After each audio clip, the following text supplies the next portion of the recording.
చుట్టుకుని ఉంటుంది కాబట్టి పొరపాటు పడతాం. దేహము, ఆకారము, బంధుత్వములు అనేటువంటి వాటితో ఆవరింపబడి ఉన్నాం మనం. We're existing in this mundane plane with a body. We have a body, we have a shape, we have relationships. All these things are there. అయితే ఇందులో నేను అనేటువంటిది జ్ఞానము, మిగిలినది అజ్ఞానం అంతే చెప్తున్నాడు. ఇందులో ఈ మొత్తంలో నేను అనబడేటువంటిది ఒక భాగము, దాని చుట్టూ ఉన్నటువంటిది నాది, నా వాళ్ళు, నాకు సంబంధించింది అనేటువంటిది అజ్ఞానం. అది మనం తెలుసుకోవాల్సినటువంటిది. So we have two aspects in us, what I am and what I have. So what I am is knowledge, a true knowledge, and what I have is ignorance. That is what is explained here. What is knowledge and what is ignorance, if you want to know, very simple form. What I am is the light or knowledge, what I have is ignorance, because I have a body. So what you can say that I have a body, I have senses, I have mind, I have buddhi, or you can say I have a house, I have property, I have this, I have that. So there is endless. All this what I have is endless, infinite. But all this put together is ignorance. What I am is the light. So therefore, if you say I have a body, it is okay. When you say I have a mind, it is okay. But if you say I have a soul, it is wrong. You say, what you have to say, I am the soul. Soul is I am, it is not what I have.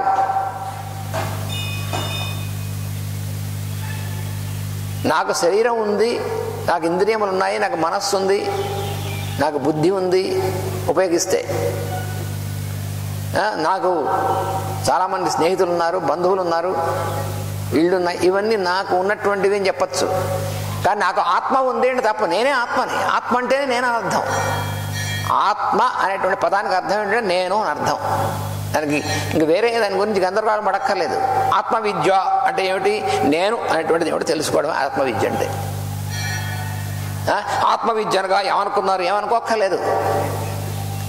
బ్రహ్మ విద్య అంటే ఏమనుకున్నారు? ఆత్మ విద్య అంటే ఏమనుకున్నారు? ఆత్మ విద్య అంటే నేను అనేటువంటి దాన్ని తెలుసుకోవడమే ఆత్మ విద్య. బ్రహ్మ విద్య అంటే అందరిలోనూ ఉన్నటువంటి నేను తెలుసుకోవడమే బ్రహ్మ విద్య. అంతే. ఆత్మ అంటే నేను, బ్రహ్మ అంటే అందరిలోనూ ఉన్నటువంటి నేను. దీని గురించి గందరగోళం పడిపోయి పెద్ద పెద్ద భయంకరమైనటువంటి పెద్ద గ్రంథాలన్నీ మీకు అర్థం కాదని చెప్పుకోవాల్సిన అర్థం కాకుండా ఉండదు ఎప్పుడు కూడా. అర్థం కానిది ఎప్పుడు పెద్దవాళ్ళు ఎవరు? ఋషులు. భగవంతుడు, ఋషులు వాళ్ళందరూ కూడా మనకు తేలిగ్గా అర్థమయ్యేట్టుగా ఇస్తారు. అర్థం కాకుండా మనం చేసుకుంటాం దాన్ని. It is so simple. I am, soul means I am, and spirit means the one I am in all. It is called Brahma. Atma means I am, Brahma means the I am in all. That is so simple and direct, unless we make it complicated. There is no complication in the teachings of the scriptures, so we need not complicate it. We should take it as it is, so simple. అందుకని మనం అనేటువంటిది జ్ఞానము, మిగిలినంతా కూడా అజ్ఞానము. నేను అనేటువంటిది జ్ఞానం, మిగిలినంతా అజ్ఞానం. అయితే అజ్ఞానం ఎందుకు ఉండాలి అంటే, ఎందుకు ఉండడం ఏంటి? మనం అజ్ఞానం ఎందుకు ఉండాలి? అజ్ఞానం లేకపోతే మనం ఈ లోకంలో మన లైఫ్ ఉండదు, మనం జీవించడానికి అవకాశం ఉండదు అజ్ఞానం లేకపోతే.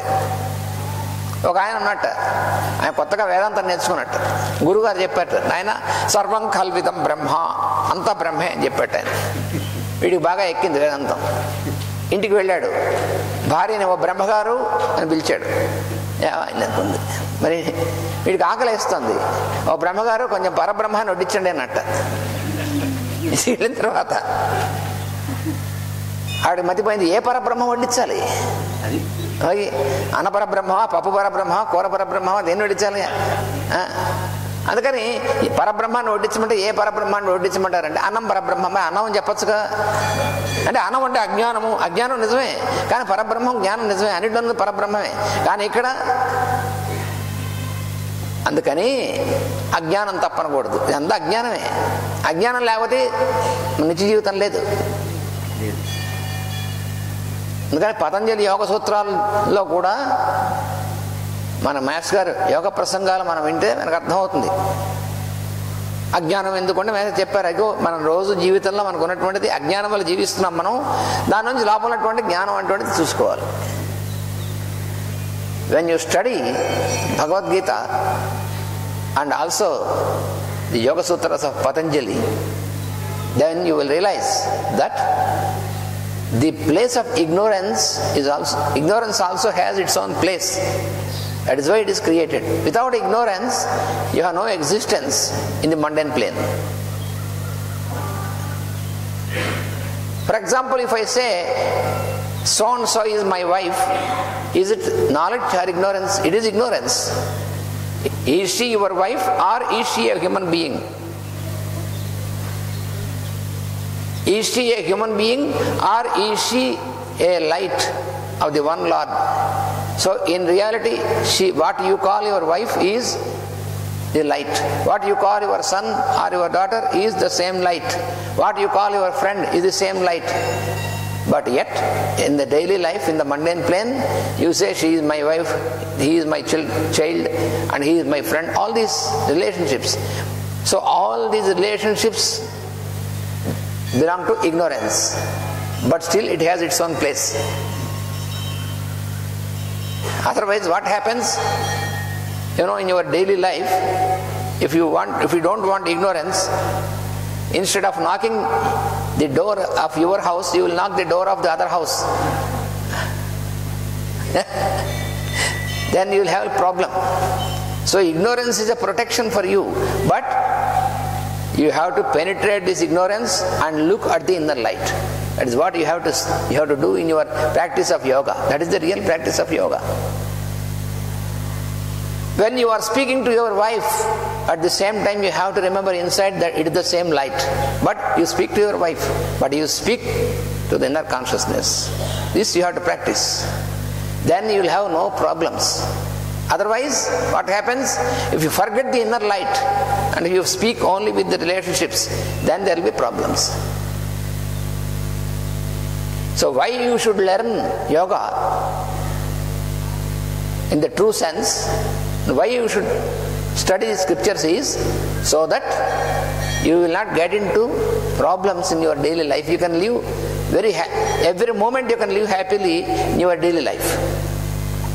And that is possible only when you are out of the entanglements. మన నిత్య జీవితంలో మనం కర్మాచరణం చేస్తున్నప్పుడు కర్మ బంధంలో ఇరుక్కోకుండా ఉంటేనే మనం నిజమైనటువంటి సుఖజీవనం ఉంటుంది.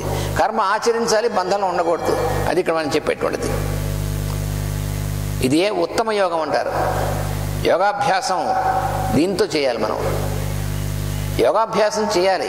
యోగా చేస్తూనే ఉంటాం. యోగా చేస్తూ ఉంటే కాళ్ళు చేతులు కదపడం ఒకటే కాదు, కాళ్ళు చేతులు కదపాలి. కదపకుండా ఉంటే పట్టేస్తాయి.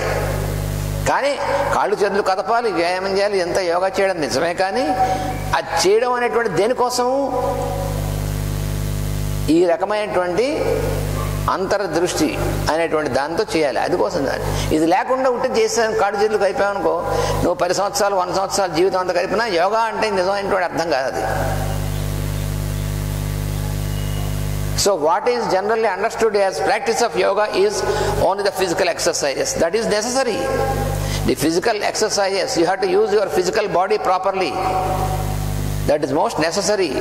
But just merely that is not yoga. The real yoga is getting into the experience of the inner light. So with this you can practice that yoga.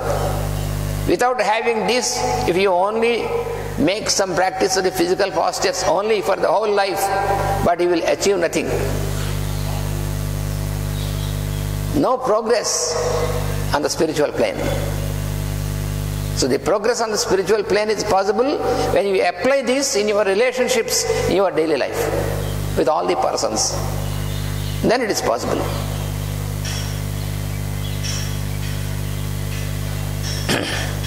ఇవన్నీ సాధనములు. ఇవి కార్యమును సుగమం చేయను కానీ యోగమును కలిగించవు. అంటే ఇప్పటికి మన కారు ఉందనుకోండి, మనం ఎక్కడికైనా బలానా చోటుకి చేరడం కోసం సాధనం. కానీ అక్కడ చేరాలంటే కారు ఉన్నంత మాత్రాన్ని చేరలేం మనం. ఆ కారుని ఎలా నడపాలో, దాంట్లో ఎలా ప్రయాణం చేయాలో అని సులువు తెలిసిన తర్వాత అలా చేస్తే మనం చేరతాం. కానీ నాకు కారు ఉంది కాబట్టి నేను చేరతాను. కారు ఉంటే ఎక్కడ చేరతావు? కారు అక్కడే ఉంటుంది, నువ్వు అక్కడే ఉంటావు. అందుకని మనకి ఇన్స్ట్రుమెంట్స్ ఉన్నాయి కాబట్టి చేరతామని అర్థం కాదు. శరీరం ఉంది కాబట్టి మనం ఈ శరీరం ఒకదాన్ని చేస్తే యోగం స్థితిని చేరతామని అర్థం కాదు. ఈ శరీరం యోగ స్థితి చేరడం కోసం ఇవ్వబడినటువంటి ఒక instrument. So what we have to realize is this body, the senses, the mind, all these are together an instrument given to us to practice yoga in the real sense, to attain that state. Otherwise what happens, for example, you have a motor car in your house. So if you want to travel somewhere else, what you have to do, you should know how to make use of this car, how to drive, so that you have to reach the goal. If you don't know, only you have a car at your house but you don't know how to make use of it, then it is useless. In the same manner, when you have a body and all these instruments, but if you don't know that what you have to attain from this, what you have to achieve, the Lord presence inside, if you don't make use of this, then it is useless. Instruments are there, but you don't know how to make use of it. ఇప్పుడు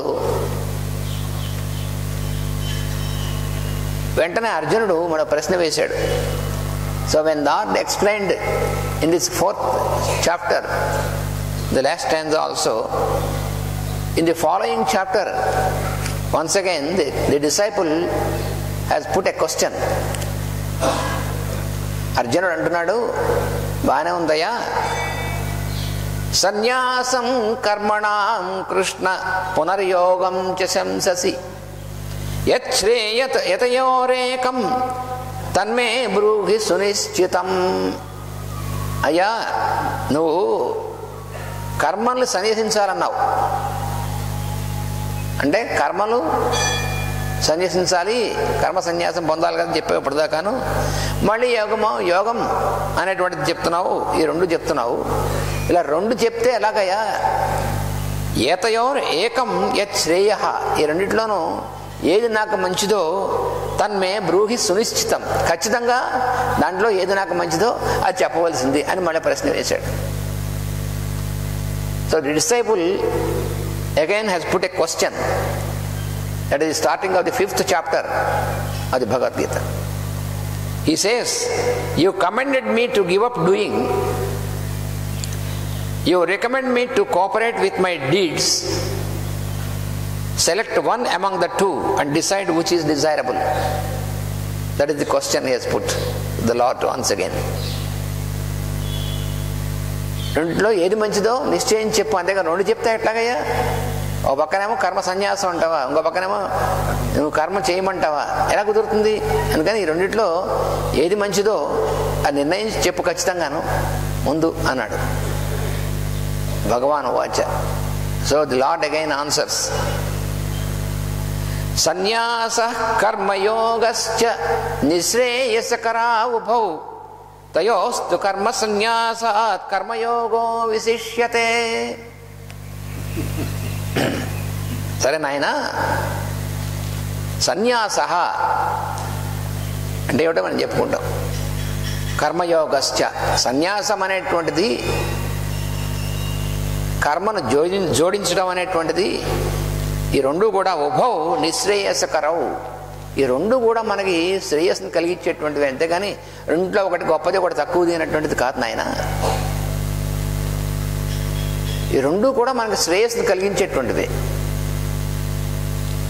తయోస్తు, అయితే ఆ రెండిట్లో కూడా కర్మ సన్యాసాత్, కర్మను సన్యసించడం కంటే కూడా కర్మయోగో విశిష్యతే. నువ్వు అడిగావు కదా రెండిట్లో ఏది మంచిదో చెప్పమని చెప్తున్నా నేను. ఈ రెండిట్లో కూడా కర్మ సన్యాసం అనేటువంటి దానికంటే, కర్మను వదిలేయడం కంటే కర్మయోగం అనేటువంటిది, కర్మతో జోడించడం అనేటువంటిది విశిష్యతే, దానికి వైశిష్ట్యం అనేటువంటిది ఉంటున్నాడు. So the Lord is answering for this question. Leaving and doing are progressive and conducive. Synthesizing karma with discriminative will is always greater than leaving an act unperformed. So that is the law, that is what the Lord says. If you leave an act unperformed, that is not so good. So synthesizing karma with discriminative will is what is needed. నువ్వు చెప్పినట్లుగా కర్మ సన్యాసం, కర్మయోగం అనేటువంటి రెండు కూడా గొప్ప మార్గాలే. ఎందుకు రెండులో ఏ మార్గం గొప్పది? రెండు గొప్పవే. రెండు కూడా మనకి ఇంతకన్నా కావాల్సింది మరేం లేదు అనేటువంటివి ఇస్తాయి. నిశ్రేయసం అంటే అది అర్థం. నిశ్రేయసం అంటే ఇంతకంటే మించింది లేదు, మనం చాలా మంచిది. రెండు కూడా చాలా మంచివే, రెండు కూడా అటువంటివే.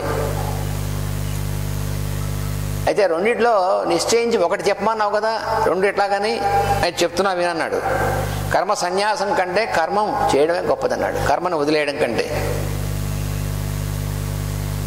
అదేమిటయ్యా అంటే, ఏ పని చేయాలి, దేన్ని విడిచిపెట్టాలి అనేటువంటి చర్చ చేస్తూ కూర్చున్నాం అనుకో, దానివల్ల ఏమీ ఉపయోగం లేదు. ఏదైతే నీకు మంచి పని అనేటువంటిది అనిపించింది, నీకు తెలుస్తుందో దాన్ని ప్రారంభిస్తే ఏమవుతుందంటే దానివల్ల చిత్తశుద్ధి అనేటువంటిది మొట్టమొదటి కలుగుతుంది. నీకు ఇది మంచిది అనిపించింది, మంచిది అనిపించిన దాన్ని వెంటనే ప్రారంభం చేయి నువ్వు. So here the lord says, my dear bye, since you asked me to prescribe only one which is good for you, now here one is performing an act and another leaving an act unperformed. So among the two, even though both are conducive, progressive and conducive, but instead of leaving an act unperformed, you have to start acting. You put action into action. Without putting into action, if you keep only analyzing that is it good or not good, so what happens? You will get into inertia. For example, from here I want to go to a holy place. So if I keep thinking that should I go or should I not go, is it good or not good, then you are wasting your whole life. When you feel good, you try to do it once again, immediately, put into practice. So when you think something is good, start practicing it, then you will know. So the Lord says always it is good to put into practice than keep without practice. So always, because if you keep yourself without putting into practice, without acting, what happens? Even for example, even physical body also, if you don't use your legs, for example, if I say that I won't move anywhere, I will sit only without moving, I will sit in meditation, I won't move. You can meditate for some time without moving, but afterwards you have to get into your action. If somebody says, I don't want to get into action, I only keep meditating all the life, it is utterly false. You cannot do it even if you want to do it. It is utterly false. And you have a physical body. If you don't use your physical body, you lock it and keep without moving. After some time, what happens? The legs will not cooperate with you. The body will not cooperate with you.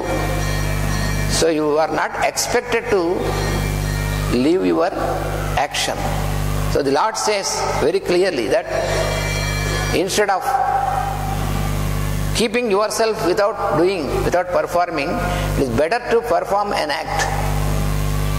కర్మ సన్యాసం కన్నా కర్మయోగం అనేటువంటిది గొప్పది అందుకని దేన్ని విడిచిపెట్టాలి, ఏం చేయాలి అనే విచికిత్స వద్దు. What I have to do, what I have to leave, if you go in to this analysis, then you are lost. You don't fall into the analysis. You keep yourself at synthesis and keep doing the work that the Lord says.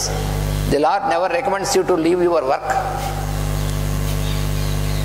It is only the lazy fellow who wants to leave the work and keep without working. You cannot keep without working even for a moment. That is what the Lord said in the 3rd chapter.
చేస్తే ఏమొస్తుంది అనేటువంటి కర్మ ఫలితాన్ని వదిలేయాలి, కానీ కర్మని వదలడం కాదు అనేటువంటి దాన్ని తీసుకుంటాడు.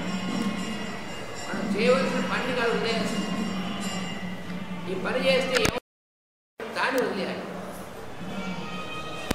కర్మ ఫలత్యాగము అనేటువంటిది వదిలేయాలి. కర్మ ఫల so leaving is only the result of the act. So that is what the Lord explains gradually for us.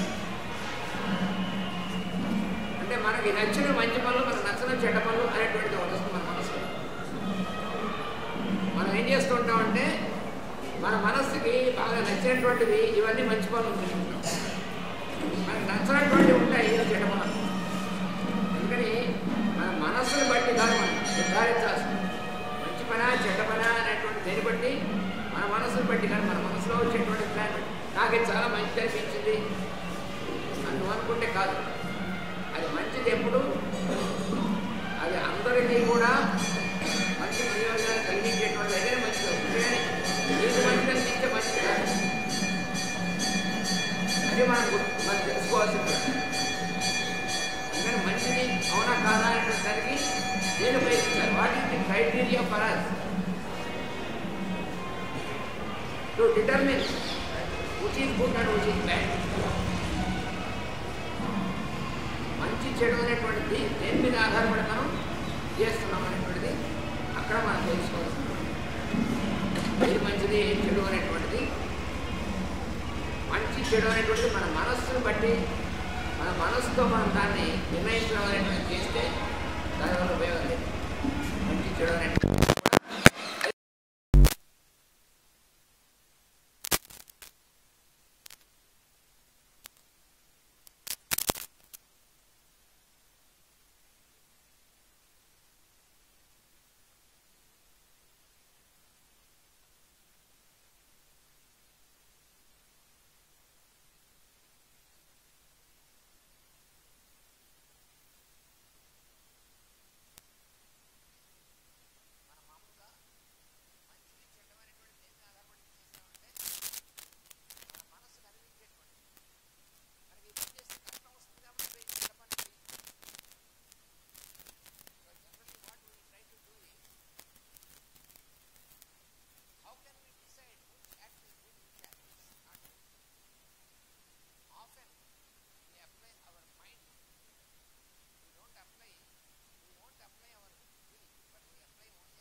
చేస్తే ఫలితం ఎలా వస్తుందని చూస్తాం.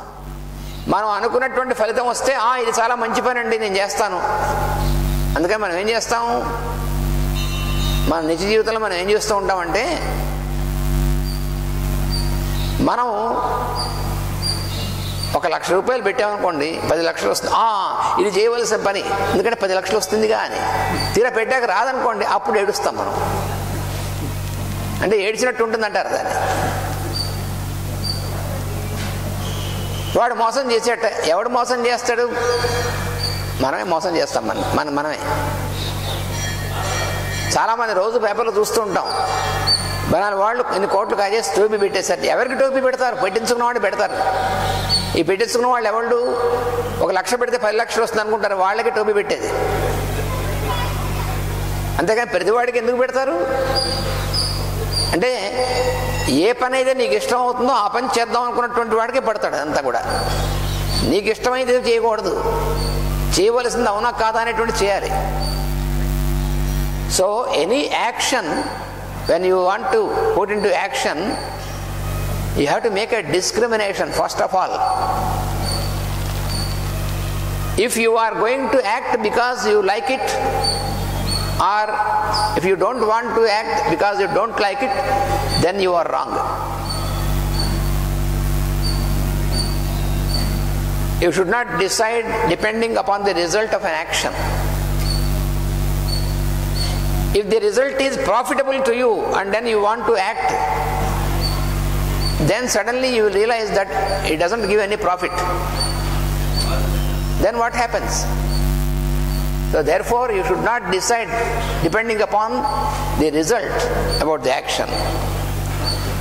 అందుకని మన సత్యం ఏమిటంటే, కర్మాచరణం అనేటువంటిది, సత్కర్మాచరణం అనేటువంటిది మనకి శుద్ధి కలిగిస్తుంది.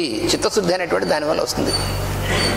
So your mind, your chitta will be purified only by a proper action. That is what the Lord says.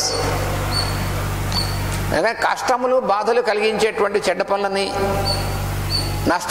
కష్ట నష్టాలు అనేటువంటివి ఉంటాయని వాటిని బట్టి నిర్ణయించకూడదు అన్నాడు.